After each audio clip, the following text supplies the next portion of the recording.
We are going to learn the third part of the lesson Jalebis from the book It So Happened. See the third part, remorseful and scared. He prays to God for monetary help. He makes matters look normal but prays harder than ever. The inevitable happens, though somewhere along the way he notices the divide between the fanciful and the factful. So, we are going to learn this in this third part of the lesson. There was a shade-giving tree beside the railway tracks. So, বুজি পাইছা? ল'ৰাটোৱে কৈছে যে ৰেলপথৰ কিনাৰতে এজোপা ছাঁ পৰি থকা গছ আছিল। I sat under it and wondered whether there could possibly be more unfortunate child than me in this world. আৰু মই তাৰ গছজোপাৰ তলতে বহি এই কথা চিন্তা কৰি আছিলোঁ যে মোতকৈ বেছি দুৰ্ভগীয়া শিশু বা ল'ৰা ক'ৰবাত আছেনে নাই। When the coins had first created a racket in my pocket, the entire matter seemed so simple and straightforward. যেতিয়া মোৰ পকেটত সেই কইনকেইটা আছিল তেতিয়া কথাবোৰ বৰ সহজ যেন লাগিছিল। ষ্ট্ৰেইট ফৰৱাৰ্ড মানে একেবাৰে পোনপটীয়া কথা। Eat jalebis with the fees money and then pay the fees with the scholarship money. So, যিটো একেবাৰে পোনপটীয়া সহজ কথা বুলি কৈছে সেই সহজ কথাটো এইটো যে ফিজৰ পইচাৰে জেলেবি খোৱা আৰু স্কলাৰশ্বিপৰ পইচাৰে ফিজ দিয়া। I thought that 2 and 2 added up to 4 and could never be 5. How was I to know that sometimes it added up to 5 as well? So, ল'ৰাটোৱে কৈছে যে মইতো সদায় 2 4 হোৱা কথাটোৱে জানিছিলোঁ। 2 কেতিয়াবা 5ও হৈ যায় সেই কথাটোনো মই কেনেকৈ জানিম। তাৰমানে 2 5 হোৱা কথাটো বুজি পাইছা নহয়। 2 5 হোৱা কথাটো মানে যিটো আমি নভবা কথা এটা হৈ যোৱা বুজি পাইছানে।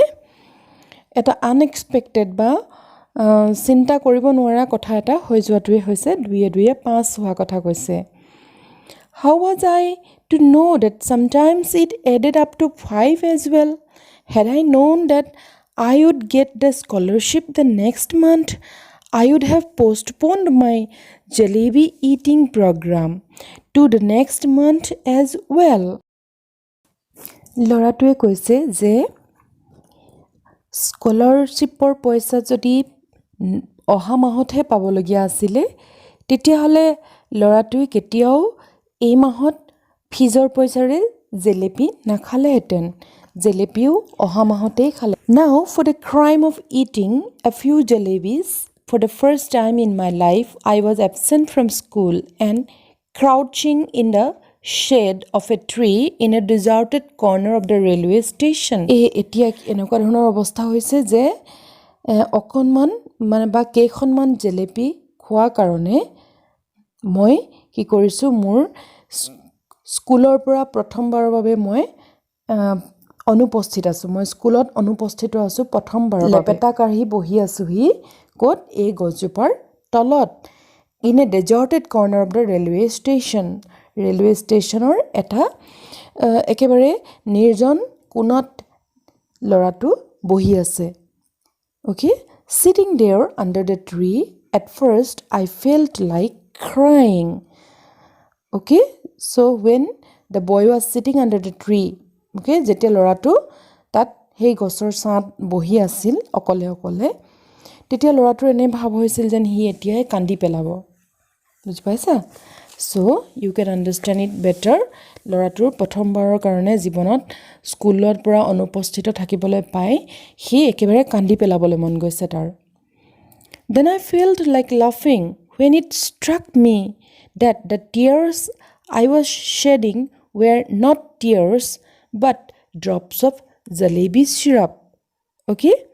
So, ল'ৰাটোৰ পিছত এনেকুৱা লাগিলে যেন সি হাঁহি দিব কাৰণ তাৰ এনেকুৱা লাগিল যে তাৰ চকুৰে যিটো চকুপানী ওলাইছে সেই চকুপানী আচলতে পানী নহয় এটো কি জেলেপিৰ ৰস কিয়নো সি আগদিনা বহুত জেলেপি খাইছিলে সেইকাৰণে তাৰ এনেকুৱা লাগিল চকুৰেও যেন জেলেপিৰ ৰস ওলাই গৈছে From the jalebis my thoughts went to the feast and from the feast to Master Ghulam Muhammad's can and from his can I thought of God I closed my eyes and began to pray এটু কৰা বুজি পাইছা কৈছে যে মই প্ৰথমে মোৰ এনেকুৱা লাগিল মোৰ চকুৰে যেন জেলেপিৰ ৰসহে ওলাইছে তাৰ পিছত এটাৰ পৰা এটা তেওঁৰ চিন্তাবোৰ পৰিৱৰ্তন হৈ থাকিব ধৰিলে জেলেপিৰ পৰা তেওঁৰ মনটো সেই ফিজলৈ ঘূৰি গ'ল আকৌ ফিজৰ পৰা তেওঁৰ মনটো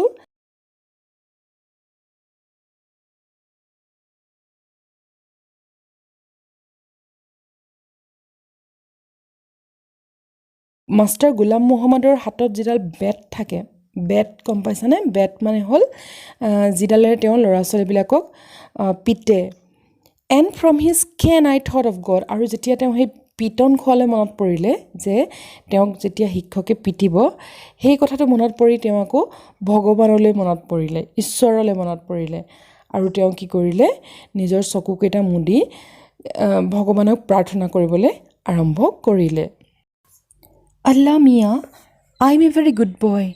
I have memorized the entire namaz. I even know the last 10 surahs of the Quran by heart. If you wish, I can recite the entire Ayatul Kursi for you just now. The need of your devoted servant is only the fees money that I ate the jalebis with. So all right, I admit I made a mistake. I didn't eat them all by myself, though I fed them to a whole lot of children too. But yes, it was a mistake. So, ইমান ধুনীয়াকৈ তেওঁ ভগৱানক প্ৰাৰ্থনা কৰিছে যে হে আল্লাহ মই এটা বৰ ভাল ল'ৰা মই সম্পূৰ্ণ নামাজ মনত ৰাখিছোঁ মই আৰু এই 10টা চূৰাতৰ যিটো কোৰানত আছে তাৰ 10টা চূৰাত মই মুখস্থ কৰি ৰাখিছোঁ তুমি যদি বিচাৰা মই তোমাৰ কাৰণে গোটেই আয়াতুল কুৰসিখন মুখস্থ কৰিব পাৰিম The need of your devoted servant is only the fees money that I ate the jalebis with আৰু মোক কি লাগে তেওঁ ভগৱানক প্ৰাৰ্থনা কৰি কৈছে যে মই আপোনাৰ কাৰণে গোটেই নামাজ পঢ়ি দিব পাৰোঁ কিন্তু আপুনি মোক সেই ফিজৰ পইচা কেইটা ঘূৰাই দিয়ক বুজি পাইছানে সো অল ৰাইট ঠিক আছে বাৰু মইতো এটা ভুল কৰিলোঁ I admit I made a mistake I didn't eat them all by myself কিন্তু মইতো অকলে খোৱা নাছিলোঁ হয়নে নহয় though I fed them to a whole lot of children too মইতো গোটেই ল'ৰা ছোৱালীখিনিকে খোৱালোঁ আৰু এইটো এটা ভুল আছিল আৰু মই যদি জানিলোহেঁতেন if I had known the scholarship money would be given next month I would neither have eaten them nor fed them to the others কিন্তু মই যদিও লোকক খোৱালোঁ তথাপিও কিন্তু যদি স্কলাৰশ্বিপৰ পইচা অহা মাহতহে পোৱাৰ কথা আছিল বুলি মই জানিলোহেঁতেন তেতিয়াহ'লে মই কেতিয়াও নোখোৱালোহেঁতেন Now you do one thing just put 4 rupees in my bag if there's a paisa more than 4 rupees I will be very displeased with you তেতিয়া সৰু ল'ৰাটোৱে কৈছে যে আপুনি মোৰ বেগত আপুনি মোৰ এই বেগখনত 4 টকা যেনে তেনে ৰাখি দিয়ক আৰু 4 টকাতকৈ 1 পইচাও বেছি নাৰাখিব 4 টকাতকৈ 1 পইচাও বেছি হ'লে কিন্তু মই বেয়া পাম I promise if I ever eat sweets with my fees money again then let a thief's punishment be my punishment okay so তেওঁ ল'ৰাটোৱে কৈছে যে আপুনি মোক এনেকৈ দিয়ক আৰু মই এতিয়াৰ পৰা আপোনাৰ ওচৰত মানে প্ৰতিজ্ঞা কৰিছোঁ যদি মই কেতিয়াবা আকৌ ফিজৰ পইচাৰে মিঠাই খাওঁ তেতিয়াহ'লে কিন্তু আপুনি মোক এটা চোৰক যি শাস্তি দিয়ে সেই শাস্তিকে মোকো দিব So Allah Mia, just this once help me out. There is no shortage of anything in your treasury. Even our chaprasi takes a whole lot of money home every month. And Allah ji, after all, I am the nephew of a big officer. Won't you give me just 4 rupees? Okay. ল'ৰাটোৱে কৈছে যে আপুনি মোক 4 টকা দিয়ক আৰু এইবাৰ মাত্ৰ হেল্প কৰক মোক মানে মোক এইবাৰ সহায় কৰক বুজি পাইছে অনুগ্ৰহ কৰি এইবাৰ মোক সহায় কৰক আপোনাৰতো একো বস্তুৰে অভাৱ নাই আপোনাৰ একো বস্তুৰে অভাৱ নাই আপোনাৰ ভাণ্ডাৰত ট্ৰেজাৰীত আৰু আমাৰতো চাপ্ৰাচী মানে এজন তেওঁলোকৰ ঘৰত কাম কৰা চাকৰিয়াল যিজনক কি কৰা হয় তেওঁলোকৰ ঘৰৰ পৰা বহুত টকা দিয়া হয় প্ৰতি মাহে চাকৰি কৰাৰ বাবদ and Allah ji after all I am the nephew of a big officer won't you give me just 4 rupees so মইতো এজন ডাঙৰ অফিচাৰৰ ভতিজাক বুজি পাইছেনে তেওঁ কৈছিলে নহয় তেওঁ খুৰাক অফিচৰ পৰা আহি আছে কোৰ্টৰ পৰা আহি আছে গতিকে তেওঁ কৈছে যে মোৰ খুৰা বা মই যাৰ ভতিজা হওঁ তেওঁ ডাঙৰ মানুহ এজন গতিকে আপুনি মোক 4 টকা দিব পাৰে অন্তত After the prayer I offered namaz recited 10 surahs ayat al-kursi kalame tayyib in fact everything that I remembered then I blew over my bag saying choo okay so you see like a young boy no this is a very young boy তেওঁটো একো নাজানে বিশেষ গতিকে তেওঁ কি কৰিছে তেওঁ যিখিনি এজন মুছলমানে ধৰ্মীয় তেওঁলোকৰ প্ৰাৰ্থনা মনত থাকে সেই গোটেইখিনি তেওঁ গালে বুজি পাইছেনে এইবোৰ যিবোৰ নাম দিয়া আছে আয়াতুল কুৰসি কালামে তাইয়ব এইবিলাক তেওঁলোকৰ প্ৰাৰ্থনা গতিকে সেই প্ৰাৰ্থনাখিনি কৰাৰ পিছত তেওঁ কি কৰিলে বেগটোৰ ফালে চাই পেলাই ছুহ কৰি দিলে মানে যেন মেজিক হ'ব বা যাদু কৰিছে মানে ভগৱানে দিব বুলি ভাবি আছে আল্লাহে দিব বুলি ভাবি আছে then after saying bismillah I realized that what they said was only too true no one can erase what fate has decreed okay so কিন্তু অলপ পাছত যেতিয়া তেওঁ এই বিসমিল্লাহ আৰু শুহ কৰিলে তাৰ পিছত তেওঁ দেখিলে যে আসলতে মানুহে যে কয় যে ভাগ্যত যি থাকে হেতু হ'বই হে তেনেকুৱা ধৰণে হ'ল আৰু মানে forget 4 rupees there weren't even 4 paise in my bag just a few textbooks and notebooks one pencil one sharpener one ID card my mamu had sent me last ID okay so এইকিটা বস্তুহে তেওঁৰ বেগত আছিল মানে 4 টকাটো দূৰৰ কথা 4 পইচাও নাছিল তেওঁৰ বেগত মাত্ৰ এই কিতাপ বহি পেন্সিল শাৰ্পনাৰ যিৰে আমি পেন্সিল শাৰ্প কৰো পেন্সিল জোঙা কৰা এটা মেচিন তাৰ পিছত এখন আই কাৰ্ড আছিল I felt like crying as loudly as I could but then I remembered that school must have ended and the children must be on their way home তেতিয়া তেওঁ একদম কান্দিব বিচাৰিলে কিন্তু সেই সময়তে তেওঁৰ মনত পৰিলে যে এতিয়াটো স্কুল ছুটি দিয়াৰ সময় হৈছে গতিকে বাকিবিলাক ল'ৰা-ছোৱালীৰ হৈতে তেওঁ ঘৰলৈ যাব লাগে tired and defeated I got up from there and walked to the bazaar and waited for the school bell to ring so that when the children came out I too would walk home with them as if I had come straight from school so তোমালোকে বুজি পাইছা যে যেতিয়া তেওঁ মনত আহিলে যে এতিয়াটো স্কুল ছুটি হোৱাৰ সময় সেই কাৰণে তেওঁ খুব ভাগৰুৱা হৈ তেওঁ আকৌ স্কুলৰ ওচৰলৈ ঘূৰি আহিলে আৰু স্কুলৰ ওচৰলৈ ঘূৰি আহি তেওঁ স্কুলৰ বেল বাজিবলৈ বা ঘণ্টা বাজিবলৈ ৰৈ থাকিলে যি সময়ত ল'ৰা-ছোৱালীবোৰ ওলাই আহিব সেই সময়তে তেওঁ ঘৰলৈ বাকিবিলাক ল'ৰা-ছোৱালীৰ হৈতে যাব যাতে ঘৰৰ মানুহে তেওঁক স্কুলৰ পৰা অহা বুলি ভাবে I didn't even realize that I was standing near the jalebi-wala's shop. Suddenly, the halwai called out, "Kyun bhai? Shall I weigh a rupee worth? Don't want jalebis today?"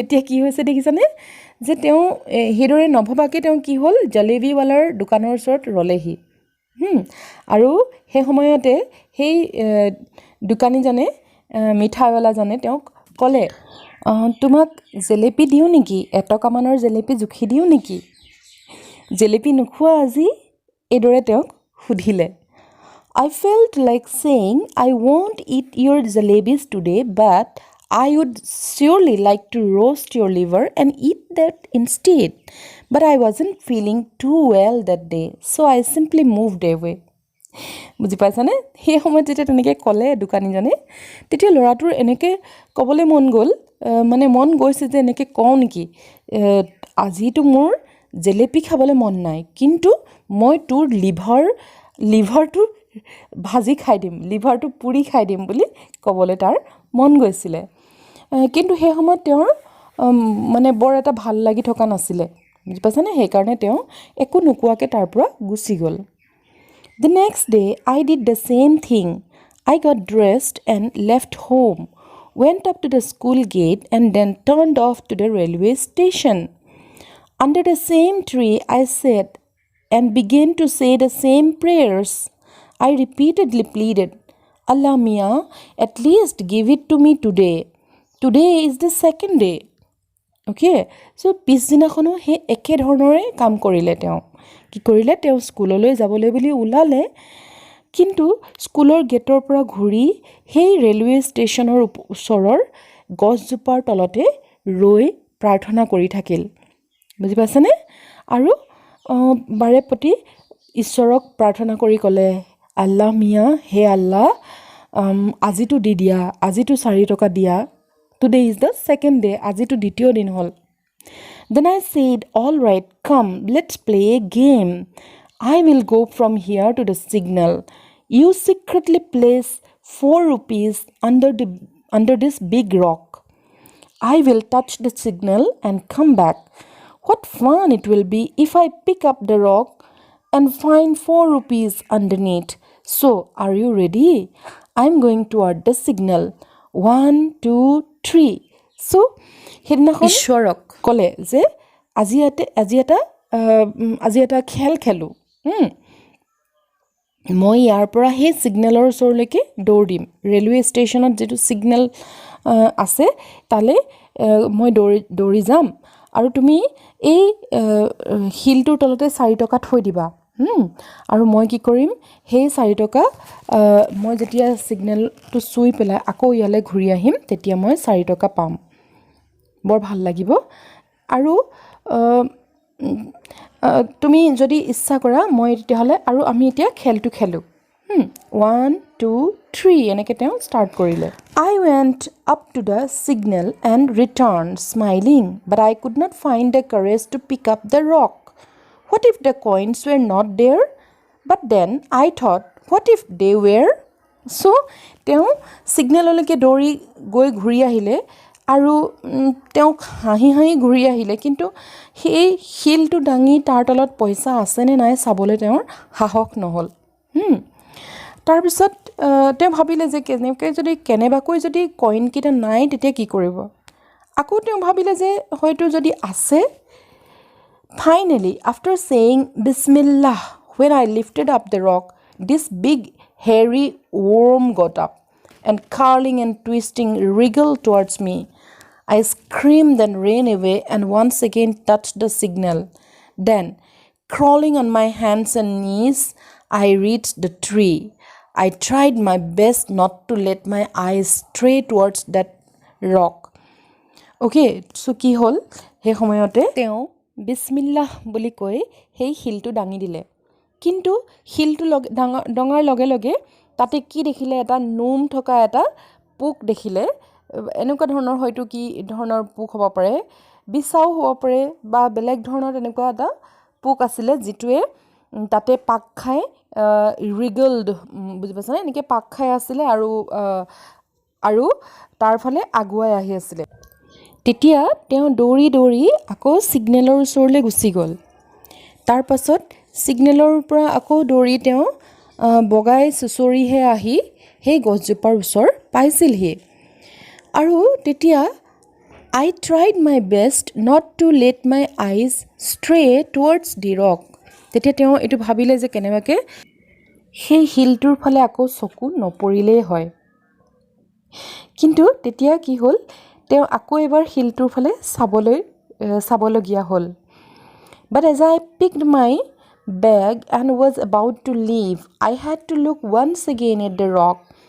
And do you know what I saw there? তেতিয়া তেওঁ কৈছে যে তেওঁ প্ৰথমে ভাবিছিল তেওঁ কেতিয়াও সেই শিলটোৰ ফালে চাব নালাগে বা তেওঁ চাব নিবিচাৰে কাৰণ শিলটোৰ তলত এটা পোক পাইছিলে তেওঁ ন তেতিয়া কিন্তু একেবাৰে শেষত তেওঁ সেই শিলটোৰ ফালে আকৌ চাবলগীয়া হ'ল কিয়নো কি আছিলে শিলটোত যি কাৰণে তেওঁ চাবলগীয়া হ'ল What I saw there? I saw Mr. Worm coiled on it comfortably staring at me. তেতিয়া তেওঁ কি দেখিলে যে তাতে সেই মিষ্টাৰ ৱৰ্ম মানে সেই শ্ৰীমান পোক বুজি পাইছানে তেওঁ মানে এইটো অলপ ধেমেলীয়াকৈ কৈছে যে পোকটো যেন মানে এজন মানুহৰ নিচিনাকৈ পোকটোক এটা মানুহৰ দৰে সম্বোধন কৰিছে মিষ্টাৰ ৱৰ্ম অ'কে সেই শ্ৰীমান পোকটোৱে কি কৰি আছিলে শিলটোৰ ওপৰত এনেকৈ পাক মাৰি কইল মানে জানানে কইল মানে যেনেকৈ মেৰাই ধৰি সি বহি আছিলে বৰ কমফৰ্টেবলি বহি আছিলে পোকটোৱে তেওঁৰ ফালে চাই সেই শিলটোৰ ওপৰত বহি আছিলে I walked away thinking tomorrow I will do Azu wear clean clothes and come here তেতিয়া ল'ৰাটোৱে তাৰ পৰা গুচি গ'ল আৰু ভাবিলে যে কাইলৈ অজু কৰিব বা পিছদিনাখন তেওঁ কি কৰিব অজু মানে তেওঁলোকৰ এটা মুছলমানসকলৰ এটা হাত ভৰি ভালকৈ ধোৱাৰ এটা নিয়ম এইটোক অজু বুলি কয় তেওঁলোকে আৰু তেওঁলোকে সেই অজু কৰিব From morning to noon I will keep reading the namaz If even after that Allah does not give me 4 rupees, I will be forced to learn how to strike bargains or make deals with him.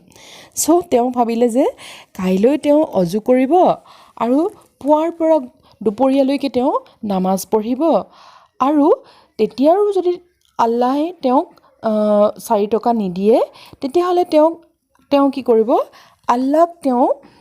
আল্লাহৰ লগত এটা তেওঁ ডিল কৰিব বুজি পাইছানে মানে এটা দৰদাম কৰিব যে কেনেকৈনো তেওঁক আল্লাহে 4 টকা দিব After all, if my Allah does not give me 4 rupees, then who will? তেওঁ কৈছে যে মোক যদি আল্লাহে মোক 4 টকা নিদিয়ে তেতিয়াহ'লে কোনে দিব মোক That day, when I returned home, apparently from school and actually from the railway station, I was caught. আৰু কিন্তু কি হ'ল হেদিনাখন যেতিয়া তেওঁ ঘৰলৈ আহিছিলে তেতিয়া একচুৱেলি তেওঁ ৰেলৱে ষ্টেচনৰ পৰা আহিছিলে কিন্তু তেওঁতো সদায় ঘৰলৈ স্কুলৰ পৰা অহা বুলি কয় হয় নাই ঘৰত হেদিনাখন কিন্তু তেওঁ ধৰা পৰিলে The report of my absence had reached home. It's useless to relate what happened after that. তেওঁ কৈছে যে মই ধৰা পৰিলোঁ আৰু একচুৱেলি কেনেকৈ ধৰা পৰিলে তেওঁ যে স্কুলত যে তেওঁ এবচেণ্ট আছিল স্কুলত যে তেওঁ অনুপস্থিত আছিল সেই কথা ঘৰত গম পালে স্কুলৰ পৰা ঘৰত লগাই দিয়া হ'ল আৰু কৈছে যে এইটোতো কোৱাটো প্ৰয়োজন নাই নিষ্প্ৰয়োজন বুজি পাইছানে ইউজলেছ মানে নিষ্প্ৰয়োজন বা প্ৰয়োজন নাইকিয়া কথা যে তাৰপিছত কি হ'ল মানে যেতিয়া এনেকুৱা এটা খবৰ ঘৰৰ মানুহে গম পালে তেতিয়া তেওঁৰ লগত কি কৰিলে তেওঁ কি ধৰণে তেওঁলোকে পানিশমেণ্ট দিলে শাস্তি দিলে সেইটো কথাটো চবেই জানিবই আৰু কি কৰিলে হয় নহয় Well, whatever happened, but up to the 7th or 8th standard, I kept wondering if Allah Mia had sent me 4 rupees that day. What harm could it have possibly caused anyone? তেওঁ কৈছে যে যি হ'ল বাৰু, কিন্তু 7 আৰু 8ত পঢ়ালৈকে তেওঁ সদায় চিন্তা কৰি থাকে, এইটো কথা চিন্তা কৰি থাকে। তেওঁ বুজি নাপায় যে সেইদিনাখন যদি 4 টকা তেওঁক আল্লাই দিলেহেঁতেন তেতিয়াহ'লে কাৰণো কি ক্ষতি হ'লহেঁতেন, বুজি পাইছানে? তাৰপিছত তেওঁ কৈছে যে it was only letter that I came to the conclusion that if Allah Mia were to provide all for the asking, then man would even today be living in nests like vultures and crows and would not have learned the art of making jalebis. So তেওঁ কৈছে যে যদি পিছতহে মই এই কথাটো গম পালোঁ যে ঈশ্বৰক যদি খোজাৰ লগে লগে চব দি দিয়ে তেতিয়াহ'লে মানুহে হয়তো আজিও চৰাইৰ দৰে বাঁহ সাজিয়ে থাকিলেহেঁতেন বা গুহাত থাকিলেহেঁতেন, হয়নে নহয়? কিয়নো মানুহে যদি সন্মুখত চব পাই যায় তেতিয়াহ'লে মানুহে একো কাম কৰিবলৈ নিশিকে, বুজি পাইছানে? সেইকাৰণে তেওঁ কৈছে যে ইভেন আজিলৈকে হয়তো কোনোৱে জেলেপি বনাবলৈকো নিশিকিলেহেঁতেন, কাৰণ মানুহে কিবা এটা বস্তু কিবা এটা নতুন কাম কৰিবলৈ শিকে যেতিয়া এটা কাম এটা তেওঁলোকক কিবা এটা দৰকাৰ হয়, কিবা প্ৰয়োজন হয়, সেই তেতিয়াহে তেওঁলোকে এটা কাম কৰে, হয়নে নহয়? তোমালোকে হয়তো শুনিছা necessity is the mother of all inventions, বুজি পাইছানে? মানে মানুহে নতুন বস্তু আৱিষ্কাৰ কৰিব যেতিয়া তেওঁলোকক কিবা এটা বস্তুৰ নেচেচিটি আহিব বা অভাৱ আহিব, বা আমি অসমীয়াত কওঁ অভাৱেই আৱিষ্কাৰৰ মূল, বুজি পাইছা? অভাৱেই আৱিষ্কাৰৰ মূল, মানে আমি যেতিয়া কিবা এটা বস্তুৰ অভাৱ অনুভৱ কৰোঁ আমি তেতিয়াহে সেই বস্তুটো বনাবলৈ লওঁ বা নতুনকৈ আমি বস্তুটো আৱিষ্কাৰ কৰোঁ, হয়নে না? বা মানে নতুন বস্তু এটা আমি তেতিয়াহে বিচাৰোঁ যেতিয়া আমাক কিবা এটা দৰকাৰ হয়, থকাখিনিৰে যেতিয়া নহয়গৈ তেতিয়াহে আমি নতুন বস্তু এটা আৱিষ্কাৰ কৰোঁ। সেইদৰে মানুহে যদি খুজিলেই ঈশ্বৰক পইচা পাই যায় তেতিয়াহ'লে মানুহে কেতিয়াও নতুন কাম এটা নকৰিব, সেই কথাটোকেই ক'বলৈ গৈছে। Necessity is the mother of all ইনভেনশ্যনছ।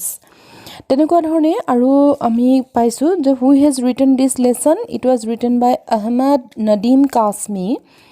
He wrote this lesson in Urdu language, okay, but then it was translated into English by Sufia Pathan, okay. So the story is now finished. I think you have understood the lesson properly. So আচলতে লেচনটো মানে বা ষ্টৰিটো তোমালোকে বুজি পোৱাটো বেছি প্ৰয়োজন, সেইকাৰণে মই তোমালোকক বুজি পাবৰ কাৰণে যিদৰে তোমালোকৰ ভালদৰে বুজি পাওঁ মই সেইদৰে তোমালোকক কৈ দিছোঁ।